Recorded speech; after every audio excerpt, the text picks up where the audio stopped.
para olvidarnos del resto de la vida y dedicarnos un poco a otras cosas con menos problemas. Desde luego que soy consciente de la dificultad que tiene la poesía. La poesía tal parece que es algo prohibido, algo difícil. Yo, sin embargo, quería deciros que lo mismo que escuchamos una canción, una melodía, así es como tenemos que escuchar un poema. Un poema no deja de ser una pequeña historia sin imágenes. Esas imágenes no nosotros las que tenemos que ir poniéndolas. Si al final de ese pequeño poema hemos puesto imágenes a todos los versos, eso es un excelente poema. El libro Palabras que adornaban los silencios habla de ese contrapunto que necesariamente nos va guiando en la vida. Siempre hay un aspecto contradictorio en todo. Nos estamos encontrando con claridades, con sombras, presencias, ausencias, palabras, silencios. Tal parece que son términos opuestos, pero en la comunicación, lógicamente, se necesitan. Decía un filósofo, George Simmel, que la sociabilidad del hombre, la forma en la que tenemos de comunicarnos con nuestros semejantes, viene dada por el lenguaje, por la palabra, pero desde luego viene modulada por el silencio. El silencio es quien ajusta un poco determinadas palabras. En el libro hay 4 capítulos diferentes y al dorso del mismo indico quizás una lectura que nos puede hacer entender todo ello. Cada palabra comienza tras el silencio y vuelve otra vez a él. En algún momento el silencio se convierte en la mejor comunicación entre las personas, comunicando indiferencia, soledad, amor. Voy a leer 4 poemas que hablan de esa palabra, ese silencio, en una relación de pareja, de amor, pero van a ir poco a poco, digamos que degradando esa relación de amor. Y vamos a empezar por el primero de los poemas que habla de una situación de ruptura. El poema se titula El poder del silencio. De aquel día en que me viste llorar, aún conservo restos de palabras que imaginaba imposibles y la mirada fría, hiriente, de tu atrevimiento. Dibujo todavía la línea perdida de unos labios de imposible sonrisa y el lugar exacto donde te transformaste en ausencia. De aquel día en que me viste llorar, aún conservo inútilmente las armas con las que intenté detenerte, mi mejor arma, el silencio. Temo que el alma se acostumbre también a esa extraña ausencia de las palabras. Bien, vamos a seguir avanzando en esa relación y vamos a ir mejorando un poco la misma. Este poema se titula Silencio es la palabra. Es difícil buscar una palabra que dibuje el contorno lejano de tu alma, que adorne de ilusiones nuevas las marchitas líneas de tu frente y alcance el bien inaccesible de tu corazón.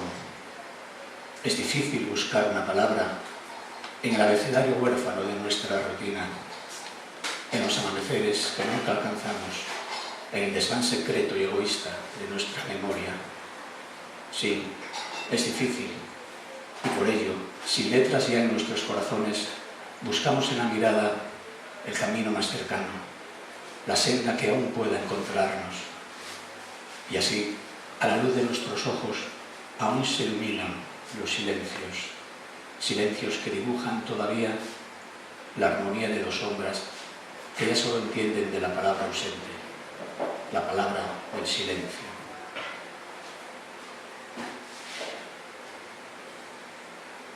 vamos acercándonos a una relación más pausada, más cercana. El lenguaje gestual, desde luego, es mucho más antiguo que las palabras.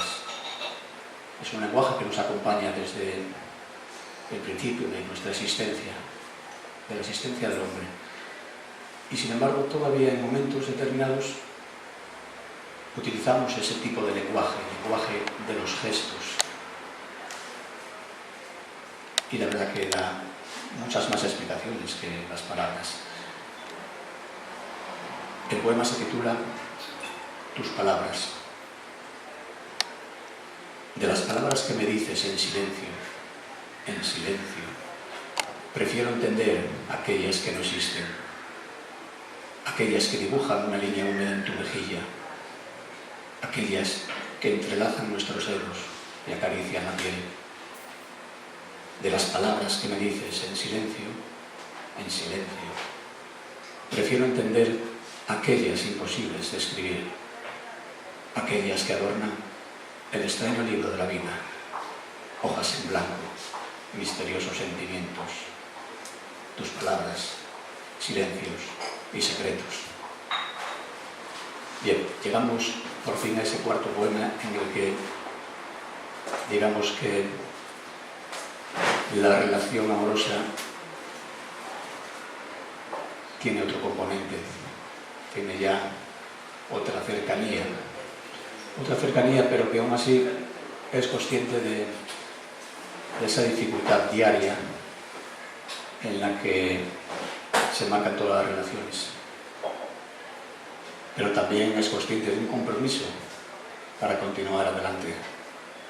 El poema se titula Cada amanecer.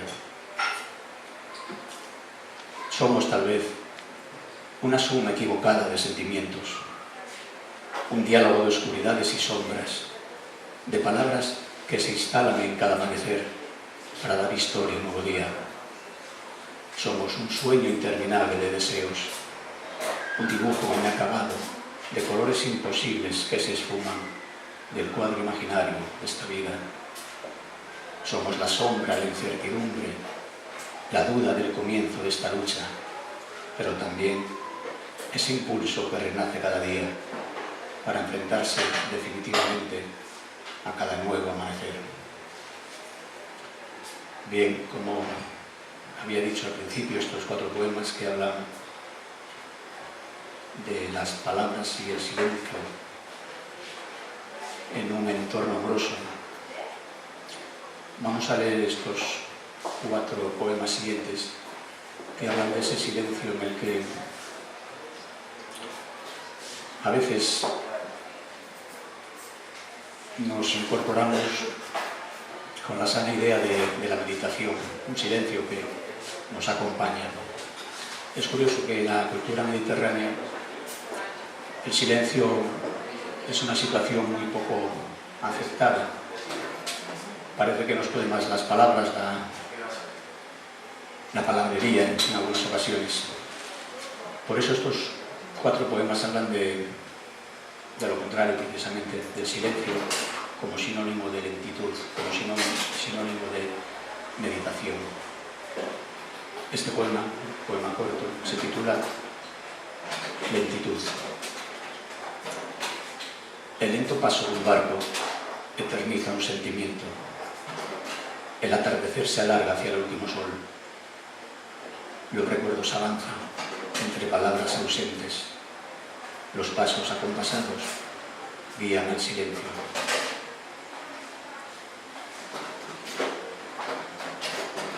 Esa soledad, esa meditación nos acompaña claramente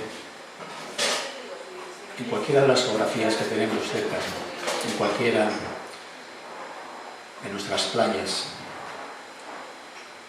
Este poema se titula Palabras de arena y sal y habla de meditación, recuerdo, tal vez de enigmas y seguramente que de infancia.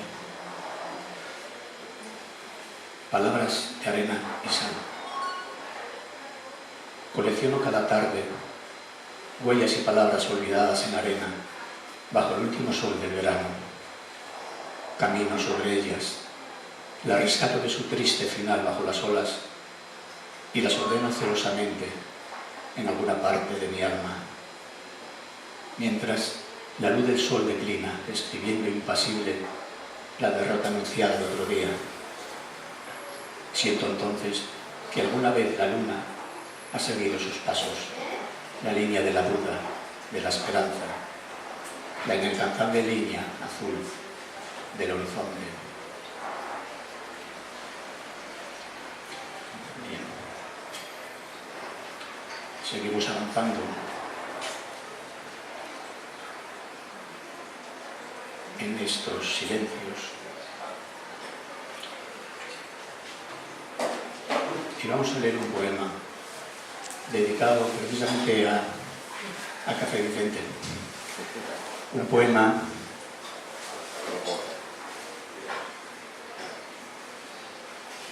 que es un acróstico. Un acróstico es un poema escrito de tal manera que si leemos la primera letra de cada línea en vertical, compone una palabra. En este caso, la palabra es Café Vicente.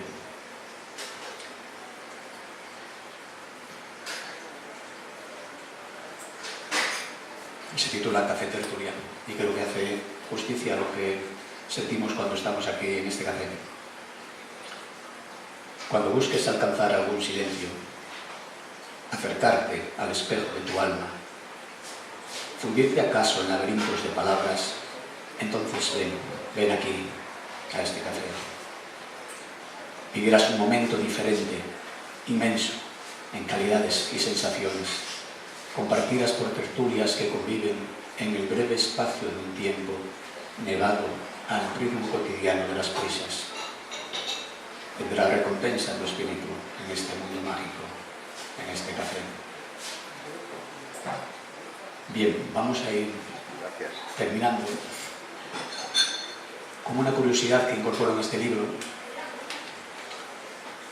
que la explico en la última hoja, pero creo que conviene decirlo. Es un pequeño guiño a la palabra, al silencio. Porque en todos los poemas de este libro que hablan de silencio, en todos aparece la palabra palabra. Quizás como reconocimiento a que la comunicación es eso, palabras y silencios. Voy a terminar con dos poemas muy cortos en los que manifiesto una voluntad de esperanza, en el primero de ellos, y en el segundo un compromiso con lo que pienso yo que he de escribir. El primero se titula Promesas al alma. Hay un hechizo nuevo que existe en cada día. Tal vez cuando el alba rasga los últimos restos de la noche, cuando el eco de nuevas palabras alimenta nuevamente la emoción de vivir un día más. Existe ese hechizo. Y el último poema es un compromiso con lo que yo considero que he de escribir. Se titula Promesas al alma. No es posible callar la voz de este poeta. No es posible cerrar lo que ve su corazón. Desconocen que el silencio aún escribe en palabras ausentes, en palabras ahogadas, en las líneas exactas de su alma. Muchas gracias.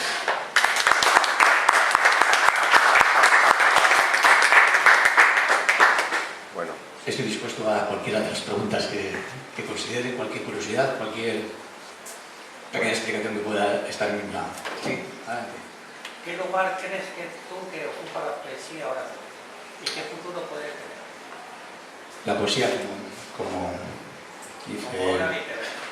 hice alusión anteriormente, tal parece que es un compromiso difícilmente aceptado por la sociedad. Un compromiso porque en esta situación, en esta sociedad en la que estamos viviendo, las prisas están muy valoradas. el agobio también. La sensación de ocupación, yo creo que es de las primeras variables que se valoran. Sin embargo, la tranquilidad, el silencio, la pausa no está nada acertada. La poesía, para leer poesía necesariamente tenemos que hablar de pausa, de silencio, de tranquilidad. Es difícil meterse en el corazón palabras que uno toma como agobio. Precisamente el hecho de que tiene ese componente y esa exigencia, digamos que juegan muy poco a favor de la creatividad, de la lectura de poesía. Es difícil. Pero posiblemente es difícil ya desde un inicio muy pasado. Yo creo que en la cultura, en las escuelas, siempre por lo menos tenemos el recuerdo de aquellas explicaciones que se nos exigía dar de cualquier poema, cuando nos obligaban a ponernos en la cabeza del poeta, a ver qué es lo que quería decir el poeta. Yo creo que todos pasamos por ese momento y yo pienso que es mucho más sencillo. Simplemente es qué es lo que te dice ese poema, sin más. Buscar una explicación dentro de tu vida, de tu interior, a ese poema. Si la encontraste, ese poema es fabuloso. Pero desde luego, el futuro de la poesía, complicado por la sociedad. Independientemente de todas estas nuevas tecnologías que tal parece que da cierto pie a escribir poesía. Me refiero a redes sociales y frases interesantes que tal parece que se puede acercar algo a poesía, pero complicada. Gracias. ¿Cuándo comenzaste a escribir poesía, Agustín? ¿Y cómo sientes la necesidad de escribir? Empezar a escribir, hombre, yo creo que hay un momento en la vida en el que uno necesita esa urgencia de escribir, quizás en alguna época de la juventud, cuando empiezas a buscar explicaciones a ciertas situaciones nuevas. Y después esa sensación de ir manteniéndola a lo largo del tiempo, la obligación de escribir y de necesitar buscar una explicación a cosas que diariamente estás viendo. Creo que es una necesidad imperiosa. Necesito escribir. Gracias. ¿Y cómo nace un verso? ¿Tú te identificas con lo que escribes? ¿El autor se identifica con los que nos cuenta un poco su vida? Bien. Yo creo que el inicio del verso, la primera luz que te puede llegar para escribir, eso desde luego es un sentimiento de la persona, del poeta, con lo cual te identificas perfectamente con ese primer chispazo. Y a partir de ahí, el proceso pues es ir, digamos, añadiendo sentimientos para, digamos, entre comillas, justificar esa sensación inicial. Vas llenando la página en blanco, la vas llenando de sentimientos, pero todo en torno a esa idea inicial. Con lo cual, indirectamente, sí se identifican. Gracias. Sí. Una pregunta un poco. ¿Por qué no rebuscáis las palabras, por ejemplo, como en esta poesía es muy sencilla, muy entendible, y quería saber por qué no se buscan las palabras como se hacía, por ejemplo, de Arriba, Góngora, Cervantes? Había un rebusque de palabras. ¿Por qué no se hace ahora aquí la poesía? Bueno, yo pienso que la poesía, como toda manifestación artística, tiene una evolución. Efectivamente, no estamos en la época de los poemas del Marqués de Santillana ni en aquella época gloriosa también para la poesía. No estamos en esa época. Yo creo que la poesía actual... Sin embargo, eran unas palabras que no entendíamos, pero eran unas bonitas palabras. Sí. La poesía actual lo que busca es mucha más cercanía.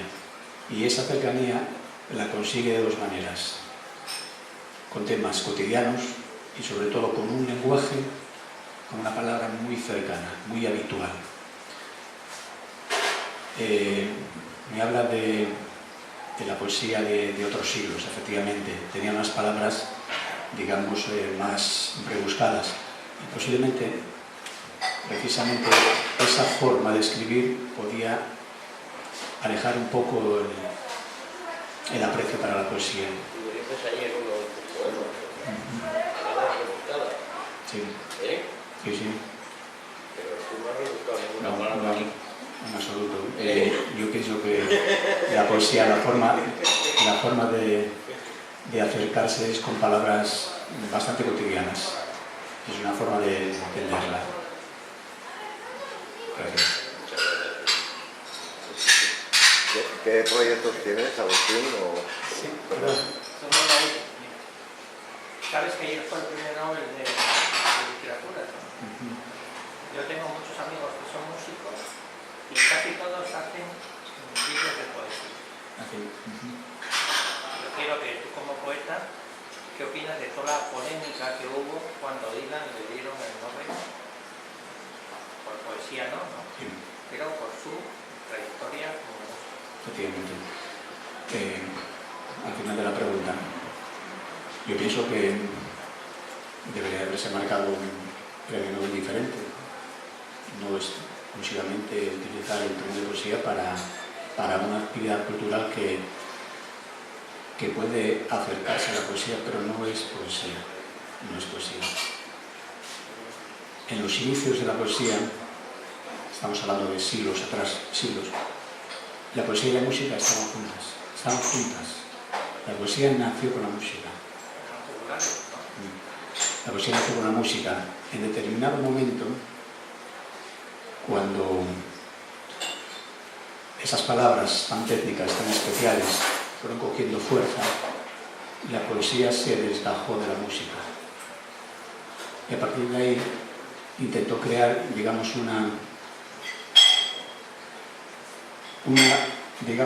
sociedad secreta, que no sociedad secreta, pero una forma muy cerrada de entrar dentro de la poesía. Precisamente ese camino es la que le llevó a no estar cercano al pueblo, cercano a la cultura diaria. Sin embargo, con el tiempo la música fue cogiendo fuerza y fue incorporando ciertas palabras que se asemejan a la poesía. Pero yo creo que si una buena canción la escribimos en un papel, pierde bastante. Una buena canción no es una buena poesía. Pienso. Es diferente. Una buena canción no es una buena poesía. Es una buena canción, nada más. Yo creo que a todos nos ha pasado una canción, una melodía en la que estamos continuamente tarareándola. Si la traspasamos a un papel, pierde totalmente ese sentimiento. Las letras de Dylan son mucho más que canción.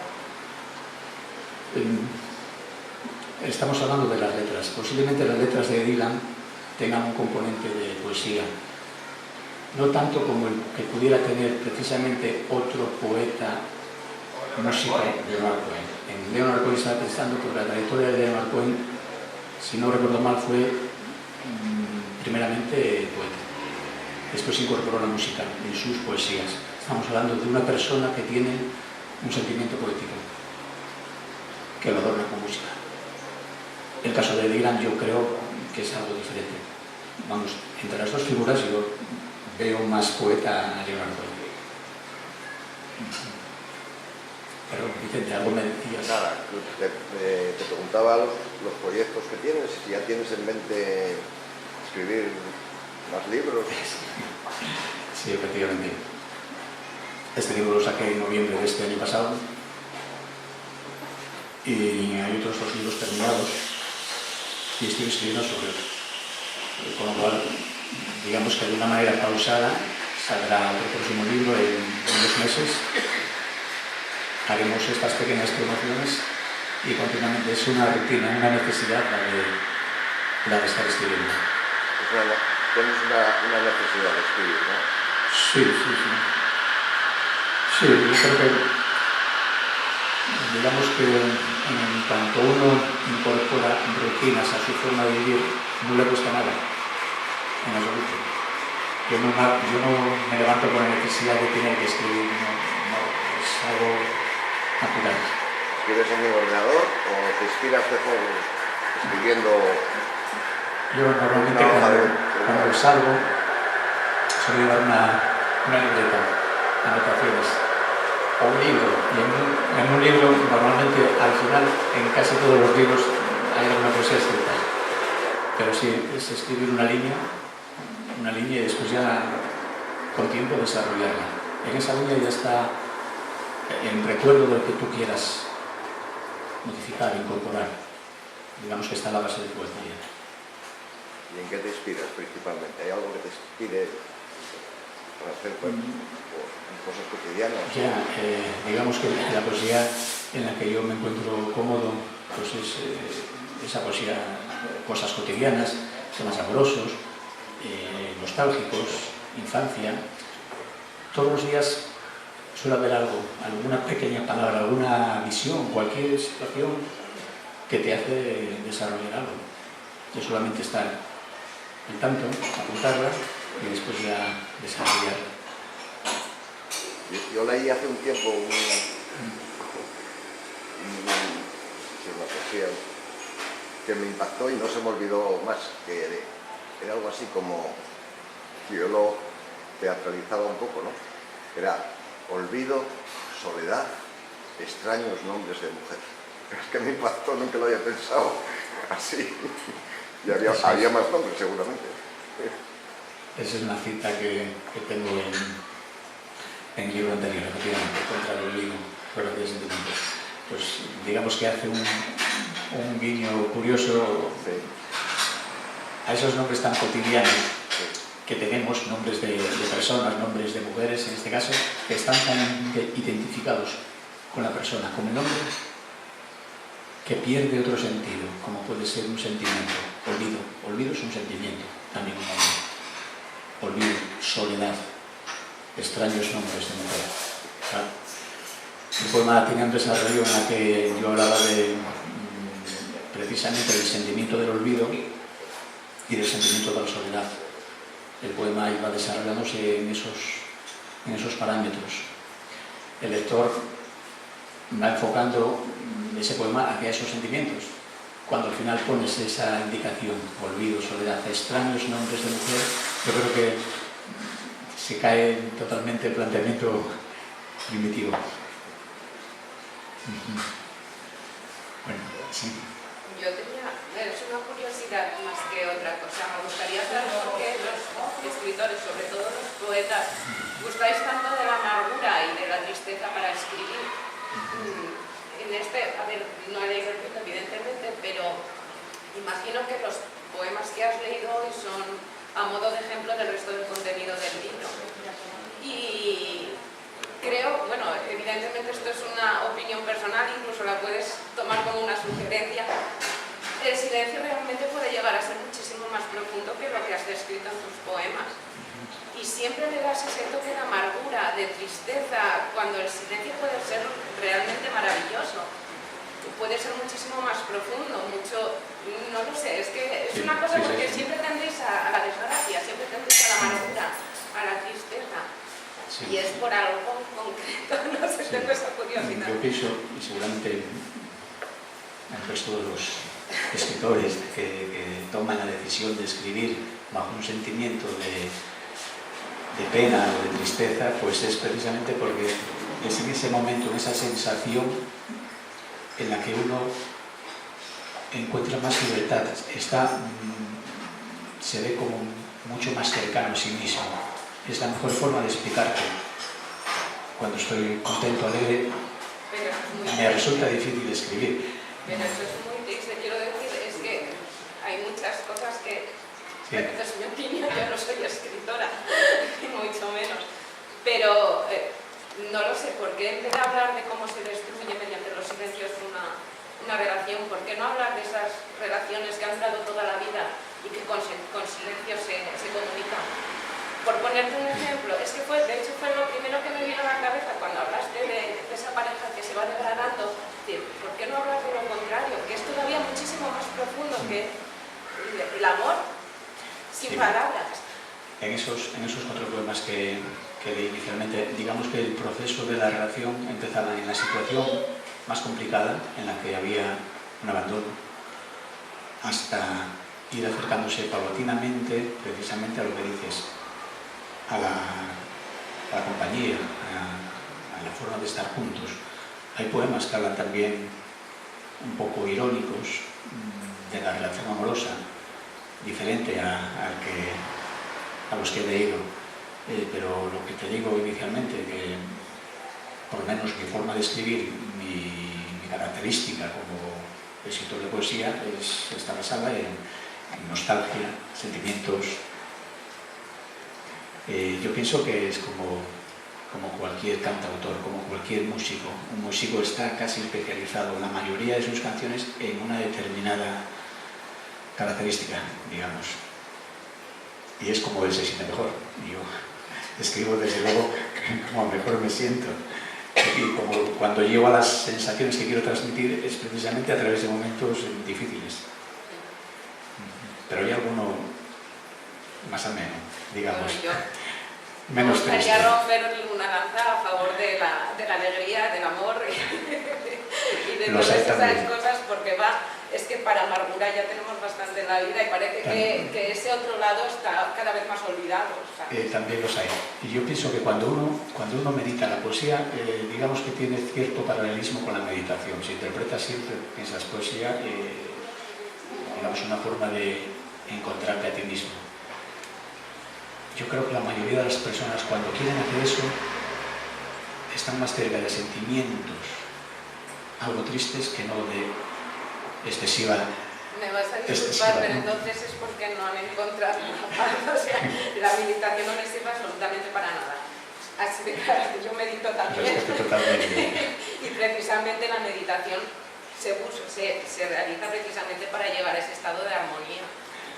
Si meditando sientes amargura, tristeza, entonces es que no lo estás haciendo muy bien. No me refiero a eso, me refiero que esos sentimientos en los que tú buscas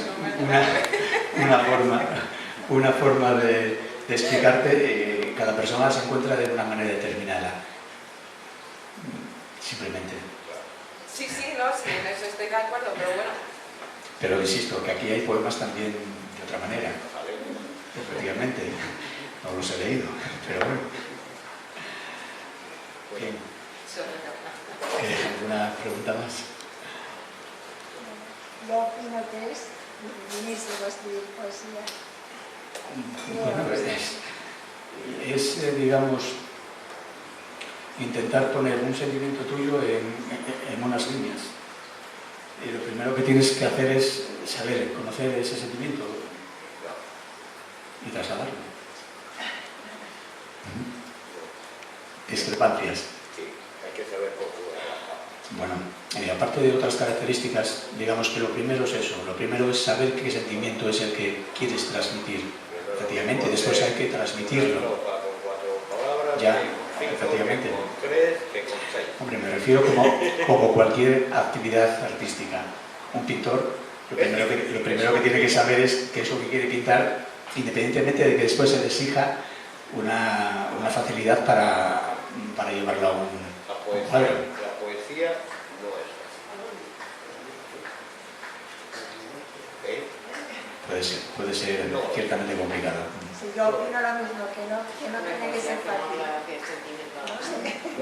Bueno, si me estáis pidiendo la opinión de alguien que está haciendo poesía que lo encuentra fácil, a mí me resulta muy complicado, me resultaría muy complicado hacer tu labor ahí, desde luego, totalmente imposible. Totalmente imposible. Y seguramente que hay una estrategia, una forma fácil. Sí, eso pienso. Esto es exactamente igual, pienso. Cada uno tendrá unas aptitudes, unas habilidades. ¿Tú fuiste periodista? No. ¿Por qué la pregunta? La pregunta es que para escribir poesía, en principio, hay que estudiar la literatura. Hay que estudiar literatura. ¿Sí? Y no todo el mundo tiene conocimiento de literatura, por lo menos ahora. Por eso se está perdiendo tanto la poesía Desde luego. y todo este tema como lo que has hablado antes, ¿entiendes? Sí. Porque la literatura que... Mira, yo a los 13 años me marché de la escuela, no fui a la escuela, ¿no? Pero es igual.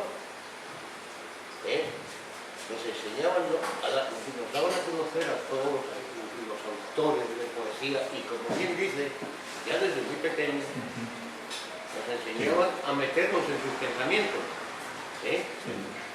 Nos hacían hacer dictados y redacciones sobre ese tema de por qué pensaba ese escritor y qué pensaba el otro y qué demás.